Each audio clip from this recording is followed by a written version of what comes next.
Primetime local news, serving the Lakeland and Midwest regions. Good evening and thanks for joining us. Residents of Lloydminster may have noticed a police helicopter flying over the city last night. Local RCMP say they are currently conducting a planned operation in and around the border city. People can expect to see an increased police presence as well as the RCMP Air Services helicopter flying throughout the day. There are no specific threats to any residents during this operation, and police will release more details on the operation at a later date. One more person who tested positive for COVID-19 in Saskatchewan has died. It was a person in the 60 to 69 age group in the Regina zone. There are 23 new cases in the Northwest, with 15 of those in the immediate Lloydminster area, where we have 118 active cases. To date, 122 cases in our area are variants of concern. There are 2,463 active cases in the province. 186 people are in hospital, with 9 in the Northwest. More than 382,000 vaccine doses have been administered province-wide, with over 25,000 in our zone. Now that spring is in full swing, the Saskatchewan government is reminding people to be bear aware. May is just over a week away, and with that, more people around Alberta and Saskatchewan are getting prepared to go camping and spend more time outside. In order to prevent bears coming onto your property or your campsite, you should avoid attractants in your yard. If they smell something that could be tasteful, I guess is the best way to put it, they'll come in and see if they can have a lick, is the best way to put it. So keep them out of that area. Wakeland adds that with borders being closed due to the pandemic, there is now an overpopulation in bears. Because of this, it may be more common to run into them. There is a few items you can carry with you in case you come into contact with bears. Bear spray, very good idea to have it all the time. This will be used only if they are going to attack you. This will shoot out to about 30 or 40 feet. And they get this in their snout and in their eyes, and they are gone. They don't handle it very well. Bear bangers. So these things, you just fire, you load it, you have it in a pen, you just fire it above their heads, and it goes out about 25, 30 feet, and it booms right above their heads, kind of thing. And when it makes that big explosion like that, a lot of the times they'll just run and get out of it. If those items don't work and a bear is coming even closer to you, there are a few techniques you can use to try and scare them away. The worst thing you can do is turn around and run, because now you become prey instead of being able to stand your ground. So if they start just coming toward you, a lot of the times they're inquisitive. Once they get within, 15, 20 yards, you can put your hands up high, start yelling and screaming, go on, get, and be very aggressive. Most of the time they'll just leave. More safety tips are available on the Government of Saskatchewan's website. The Thorpe Recovery Center is offering the community to take a COVID-friendly night off. This year's the 5th annual Night Off fundraiser for the center, and they hope this will be the perfect fit for people wanting to attend an event and stay home through the pandemic. Our Shelby Clark got more details. I'm joined here with Sarah Fox at the Thorpe Recovery Center. This year will be the 5th annual Night Off fundraiser. Can you explain to us what this is? For sure. So being our 5th year, the last 4 years, we've asked people to stay home and do nothing for one night. Lloydminster has so many events that go on throughout the year. We thought, hey, this will be a treat. You get to support a great community service, and you get to stay home. You don't have to go through all the hustle and bustle of a fundraising event. Well, because of the last year, we've been at home and done nothing for far too long. So we thought we'd change it up a little bit and create a special night in for people to still celebrate the Thorpe Recovery Center and have a few special activities and things to do while they're at home. And due to COVID-19, do you believe this fundraiser will get a lot more support since it's attending an event at home, basically? We're hopeful. We've had pretty slow ticket sales, not going to lie, because I think some people are kind of fatigued of staying at home. It doesn't seem as special, so that's why we have a deal through Spiros. We have a Spotify playlist, a few activities like a time capsule and a photo scavenger hunt and a few other things for families to do. But I'm hoping are unique to what we've been doing at home for the last year. And can you expand a bit on what the Recovery Center is doing differently this year for the event compared to previous ones? Absolutely. Well, the whole event itself, that there actually is something that we've given something to do, is completely different. In years past, we've asked people to buy a ticket and then they just get to stay home, do whatever they want, do nothing, stay in your pajamas, have a great night in. This year, we're like, we should probably do something and, let's make it a little more special because we haven't been able to do anything. So we're encouraging people to dress up when they're at home, order takeout, get florals from one of our great local vendors, make your space really special. We have some printable decorations that you can see behind me here. There's some that are already colored or some that you can get your kids to color in or yourself if you feel like it as adults. It's totally fun. Yeah, we just wanted to add a few special things to make a night that's unique and still supporting the Thorpe Recovery Center. And for people who haven't caught it online, how much are tickets for this and where can they access it? Sure. So tickets are just $50. Honestly, if you want to buy one or more than one, that's great. We obviously won't police how many people are in your house. But you can get them at our website, thorperecoverycenter.org/night-off. And just to clarify, this event is on May 1st? May 1st, yes. So that's the day that we have picked. And on May 1st, with Spiro's, every order of the Maria's favorite, which is probably everyone's favorite, proceeds of the sale will come back to the Thorpe on that day. So we really encourage you to check out Spiro's that day too. And what are the proceeds exactly going towards from this fundraiser? Yeah, just the Thorpe Recovery Center right now. We want to put it back into our programs and services. We've had to do a lot of expansion in the last year. February last year, just before the pandemic hit, we actually got a boost in funding. So we have significantly more people in the building.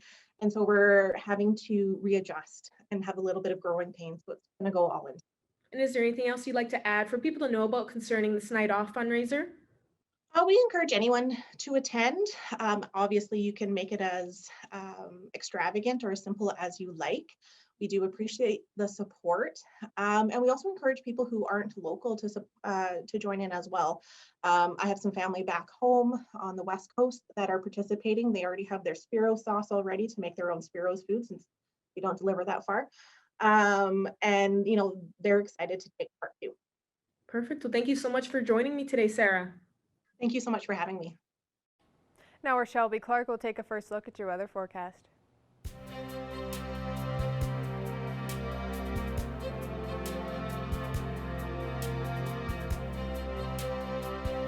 Thanks so much, Jasmine. Now taking a first look at your weather forecast. I know last week when I do weather, you'll always see sunnier skies, but I may have jinxed it. So today in the border city, we're seeing a high of 4 with a little bit mix of some sun and clouds and just a little bit more cloud coverage today. But hopefully as we move into next week, we'll see some higher temperatures. Now looking at temperatures across central Alberta and Saskatchewan, here on the Alberta side, it ranges from around 3 degrees and Jasper's a bit warmer at 7 degrees there. Rocky Mountain House is at 1, Red Deer and Whitecourt are at 2 degrees. Edson and Athabasca are at 3, and Edmonton is at 5 degrees. Now moving into the Saskatchewan side here, looking a little bit chilly with Melfort at 2 degrees. Meadow Lake is at 1, and Prince Albert and Saskatoon and North Battleford are all at 3 degrees. And speaking of North Battleford, overnight they will be a lot more chillier with a -9 overnight, but tomorrow they will pick up the pace at a high of 7 tomorrow with a little bit mix of some sun and clouds there.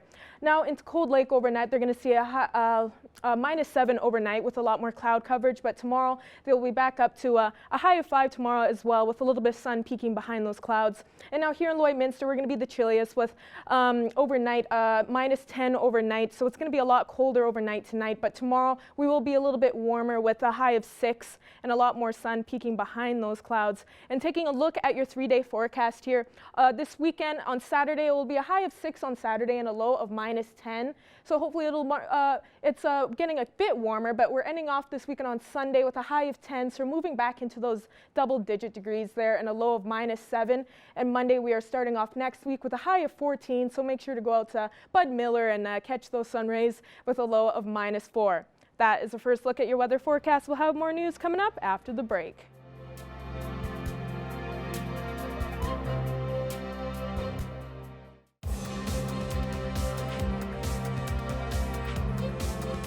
Hockey Canada has made a number of announcements as of late, some positive and some unfortunate. Jace Mackey and Evan Kenny sat down to talk about the future for international hockey events. As summer rolls around, so does International Ice Hockey Federation, or IIHF events. So joining me now to talk more about this is our sports reporter, Evan Kenny. Evan, thanks for taking some time to talk with us today. Yeah, thank you, Jace. It's a exciting time coming into this summer, and hopefully we will be seeing some fantastic hockey here.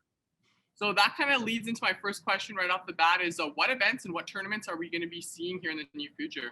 Well, Jace, first things first, the U18 World Championships is about to start Monday, April 26th. So this upcoming Monday in Frisco, Texas. The team has been made. It's made up of NHL draft prospects for this upcoming draft, as well 3 underage prospects who will be in future NHL drafts.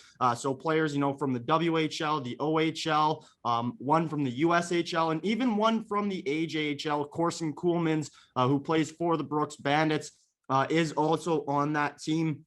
So their first game is against Sweden on Tuesday at 8 p.m. And then, Jace, as well, further along into May 21st, we have the Men's World Championships in Latvia. And those, the coaching staff and general managers just got announced for that. Roberto Luongo and Shane Doan will be managing that team there.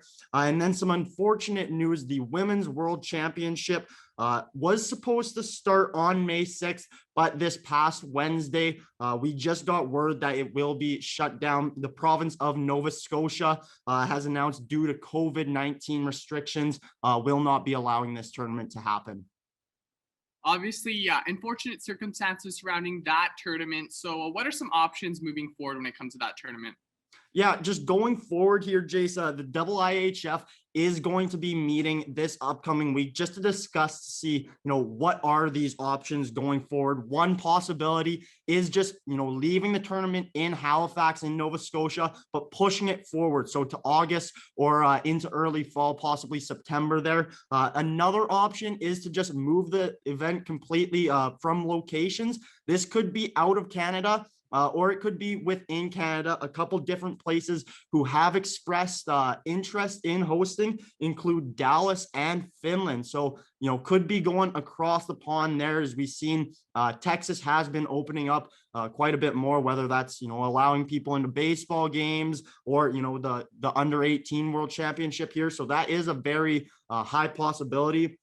But then within Canada itself, Jace, PEI and BC have both expressed interest. And then Edmonton, we've seen it with the NHL hubs, with the World Junior hubs. Everything seemed to roll very smoothly. So Hockey Canada is now having Edmonton near the top of those lists. So with the women's tournament canceled and, borders are still closed in some places and restrictions are ever changing, what could we see happening with future events? Yeah, Jace, it's kind of unknown right now. As vaccines are starting to roll out and some restrictions in certain areas are starting to get less and less, things are hopefully looking optimistic. First things first, what's coming up next for hockey when you think large scale events? The Nhl Playoffs. Now, last season, we saw all of the playoffs happen in Canada, whether that was in the Edmonton bubble or the Toronto bubble. This year, unfortunately, there is a possibility Canada might not have an NHL playoffs whatsoever. So whether that's, teams, all of the Canadian teams going to playoffs and playing in a host city somewhere in the United States, that's been brought up as a possibility. There is the possibility that playoffs just go as normal as they planned with the teams playing in Canada before moving, with those interdivisional series there as we go along in playoffs. That is a possibility still. It's just very, very unlikely possibility. The final possibility here with the NHL playoffs is that, the teams will play within Canada in a hub city for that first round of playoffs to decide who wins that Canadian North division. And then from there, whoever wins that division would then go to a US city and sort of play from that host city. Also going forward, Jace, there's obviously the Winter Olympics are coming up, sooner than later, 2022, sometime in the early winter there. And I know it's crazy, Jace. We were just talking about it. The Summer Olympics haven't even happened. So the IOC, the International Olympic Committee, is right now focusing on the Summer Olympics in Tokyo. reasonably so, as they are coming up nearer and nearer. But when you think of a hockey perspective, Jace, the NHL typically makes their schedule sometime in late May or in early June. So they're really pressuring the IOC as well as the IIHF and the NHLPA. They're all on the same side with the NHL. They're just trying to get something figured out. The NHL wants to know, are we going to have to pause our season for 3 weeks to a month? That's a big thing that could happen. Jace, as well, hopefully everything goes smoothly from this time going forward, so we can see, maybe some borders open, and hopefully we will be seeing the Olympics. Yeah, we were talking about a little bit off camera before we started, but it's crazy to think that we haven't even had the 2020 Olympics yet, and now we're getting ready to think about the Winter Olympics coming in 2022, and we want to see those NHL players in the Olympics playing, hopefully winning gold for Canada, as we didn't get to see that in the last Winter Olympics. So that's all the time we have, but thank you so much, Evan, for taking some time to catch us up. And there is still a lot of uncertainty, but there is still hockey playing, so it's great that we're still able to watch hockey even with these uncertain times. Yeah, thank you, Jason. Always hoping for the best. Now we're Shelby Clark. We'll take another look at your weather forecast.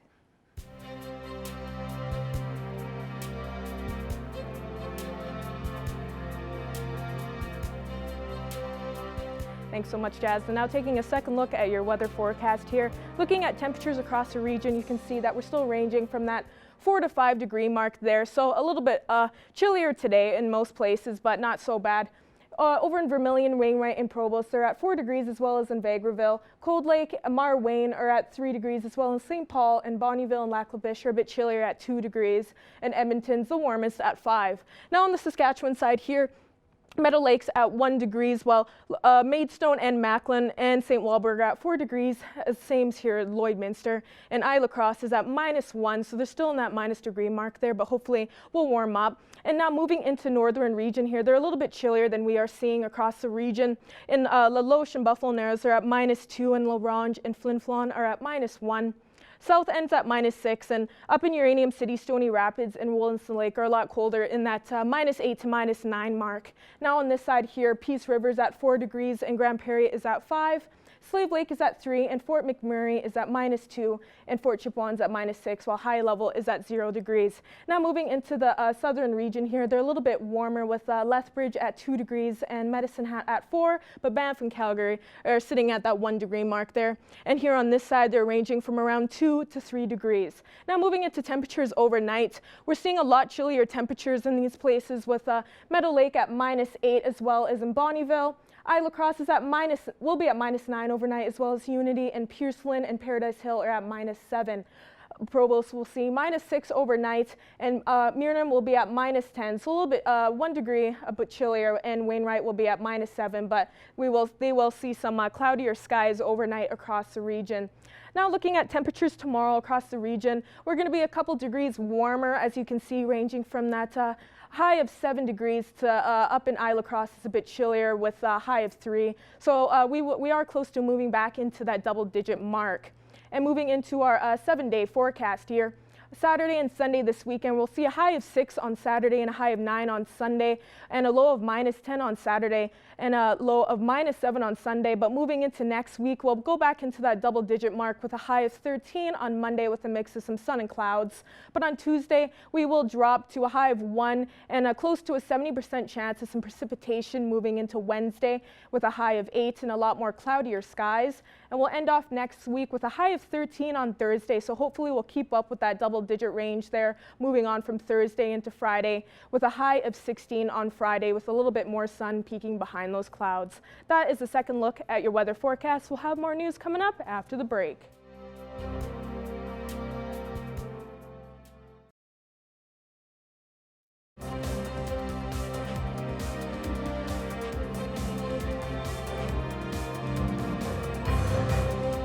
I'm joined today here on Primetime Local News with W.L. Hawkins. She's a Canadian author, and we're here to talk about her newest novel that's out now. But before we get into that, can you just tell us a little bit more about yourself?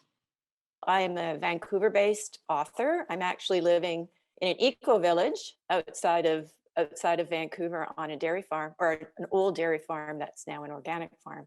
It's very nice out in the mountains. And I have a series that I've been working on for the last few years called the Hollystone Mysteries. It's about a group of witches who solve murders, and it's just kind of blossomed into its own thing. And the next book in that series is out now. It's called To Kill a King. Can you just tell our viewers a little bit more about that novel? Sure. The king is actually a real king from 200 BC. I made him up a little bit, but the archaeological evidence is there. So what happened with that book was I was looking through a National Geographic one night, and I saw the mummified fist and torso. I don't know if you've ever seen those pictures that are online, and he has this amazing fist. He's 2,000 years old, but it's still there. He's still wearing a leather armband with copper plates, and it just struck me that I wanted to know what happened to him, and I wanted to know what his life was like. So I started doing a lot of research on it, and ended up going to Ireland. But what happens in the book is my character, who's an archaeologist, actually gets the opportunity to go to Ireland herself. She time travels with the ancient horn god Cernunnos and ends up in Ireland and gets to meet him. And then because she's already has the knowledge of what happens to him, she knows he's going to be ritually murdered. She wants to save him, of course. So it becomes this game of trying to beat the Druid warriors to save the life of this man that she falls in love with in 200 BC Ireland. Now, you mentioned this a little bit, but you like to travel when you're doing research about different locales, when you're writing novels. Can you just talk a little bit about what kind of traveling you had to do for this particular novel? Well, yeah, this one I really enjoyed it a lot. I had done a lot of work with Dr. Eamon Kelly's Kingship and Sacrifice work, and then he's at the he set up the museum in the National Museum in Ireland. So I went there to Dublin, and I spent about a week in the museum, sitting in the museum with the mummified body, trying to, get him to talk to me, trying to hear what his name was and all kinds of things like that. Mm-hmm. And then I also spent another few days in a library downtown, going through everything I could find on Iron Age Ireland. And that's not a lot because, this was an oral culture, right? So there's not a lot written down. So at one point I had a list of things that were from the archaeological record and things I had imagined. And then I have to kind of just put the whole thing together, right? And then I went to several prehistoric sites in Ireland, like Newgrange and Tara and Ishnack, which are all fantastic places. And Ishnack, for example, is another inauguration hill in the center of Ireland where they do tours, and it's just gorgeous. So I went there to see what that would be like. And then I actually went to Croggan Hill. This is where my king was inaugurated at the top of the hill and then ritually murdered, and his body parts put in the bog around the base of the hill. And I really wanted to go there because I wanted to see what he would have seen from the top of that hill. Landscapes change, but the hill would have been there, and the view would have been there, and the energy would have been there. So I took all of that and let it stew for a couple of years. Now, one thing I like to ask authors quite often is kind of who do you think would be the ideal reader for this book, or who would really enjoy reading this book? Can you kind of fulfill that answer for me today? I can, and I think it's something that it spans a fair amount of age process for sure. I mean, it can go from like teenagers to wherever. And people who are interested in history and prehistory, but I also write urban fantasy. So there's that whole piece of it that has gods and druids and fairies and spell casting and all those kinds of things in it. So if you're into anything pagan, that again is another piece of it for you. Yeah. And for people who are interested in picking up a copy of this book, where are they able to do so? And I'm assuming they're also able to get some other copies of the other parts of this series as well, if they're interested in it. For sure, for sure. One thing I've got on my website, which is bluehavenpress.com, is a where to buy books page, because there's so many different places to buy right now. And so my books are all on the major retailers, of course, but I also will send signed copies out to people, and if they're in Canada and the States, and, mail them to them.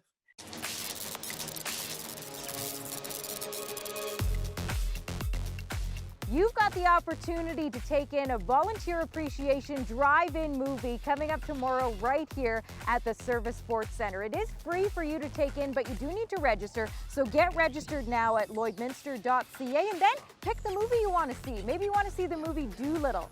Robert Downey Jr. stars in that one. Or maybe you want to see A Beautiful Day in the Neighborhood. They're going to have 2 showings of that one. And that one stars Tom Hanks as he takes on the role of Mr. Rogers. If you've volunteered in the city of Lloydminster in the past, they want to say thank you for giving back to the community by treating you to a free drive-in movie. It's coming up tomorrow. You do need to get registered at lloydminster.ca.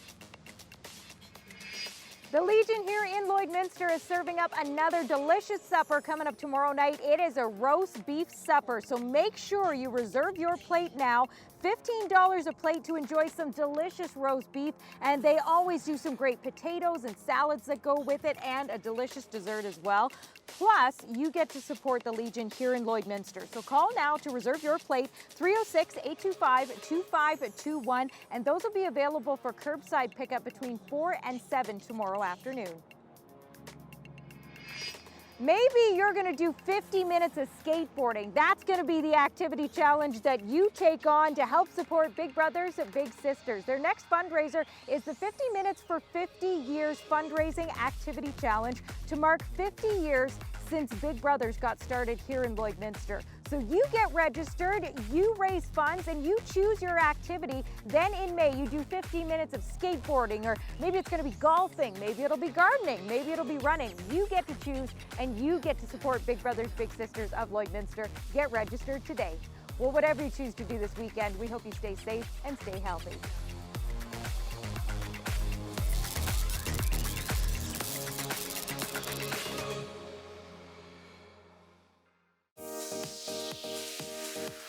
What's Happening is brought to you by Northern Factory Workwear, Circle Drive East, Saskatoon, and Highway 17 South, Lloydminster.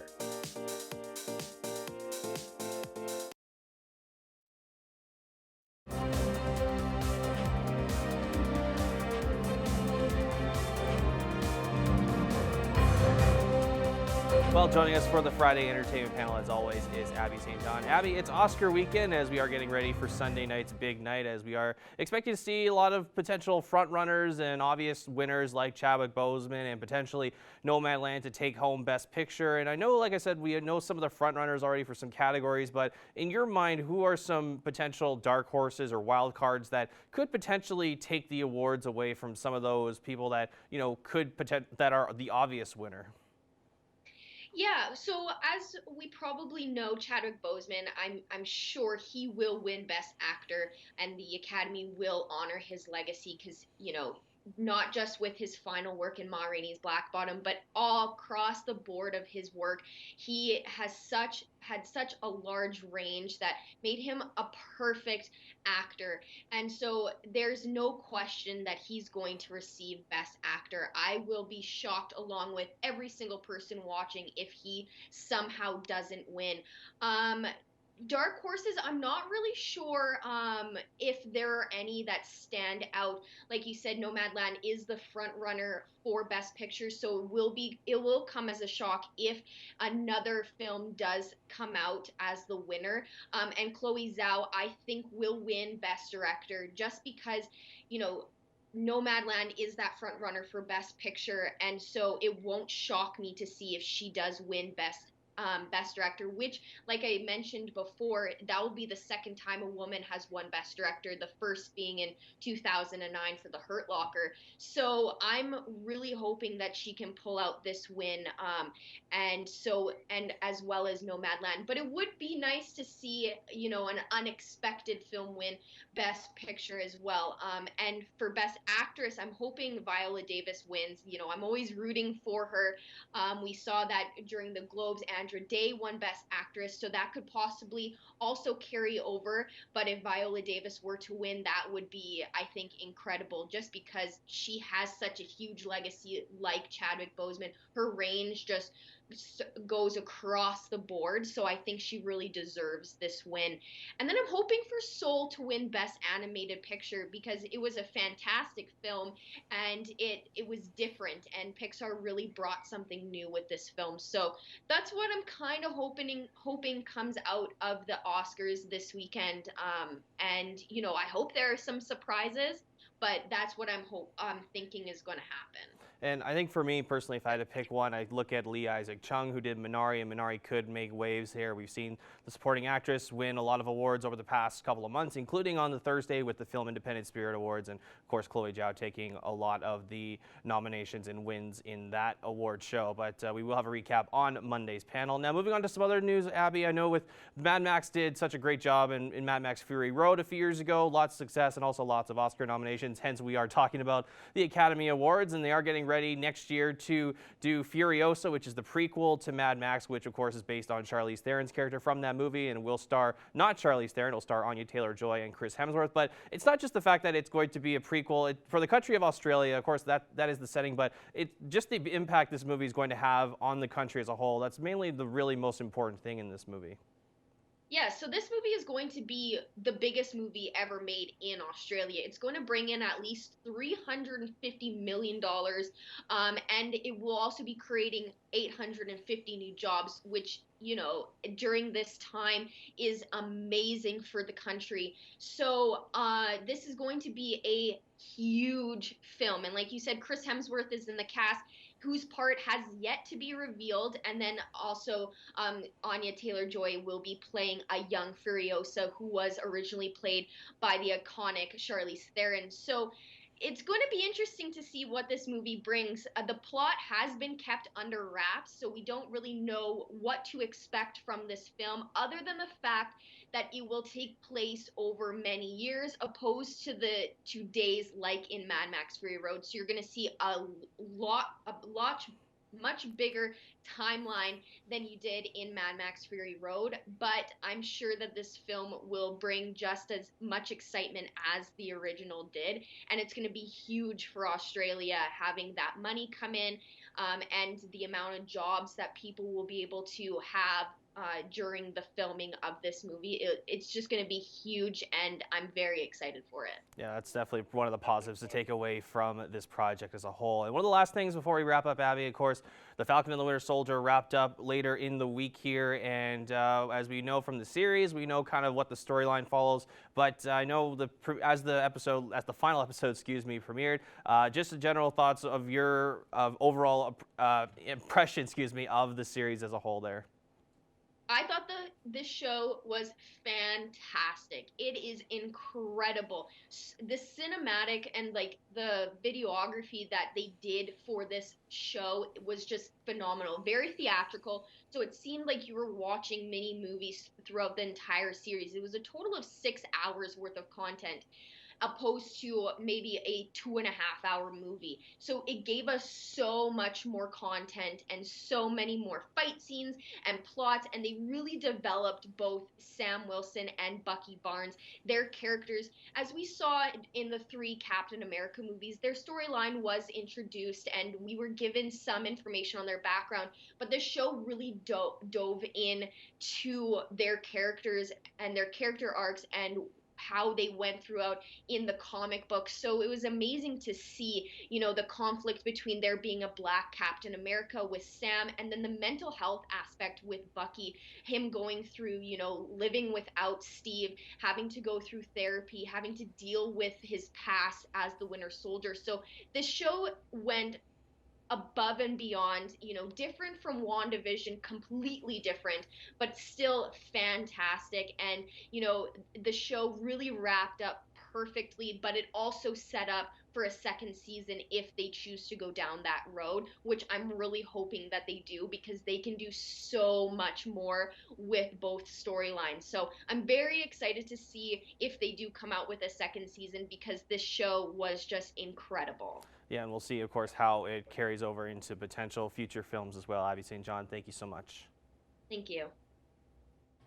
Taking a final look at your 7-day forecast here, kind of saying on this weekend, we'll see a high of 6 on Saturday and a high of 9 on Sunday, but we will see a little bit more sun peeking behind those clouds. But on Sunday, we will see a 40% chance of some precipitation leading into next week. But next week on Monday, we are starting off with a high of 13, so hopefully we can stay in that double-digit degree range there with a little bit of sun on Monday. But on Tuesday, we will drop to a high of 1 and around a 70% chance of some precipitation going into Wednesday, with a high of 8. And Thursday and Friday, we'll see a high of 13 and a high of 16 on Friday, ending off next week. Thank you for joining us on Primetime Local News. Have a great night.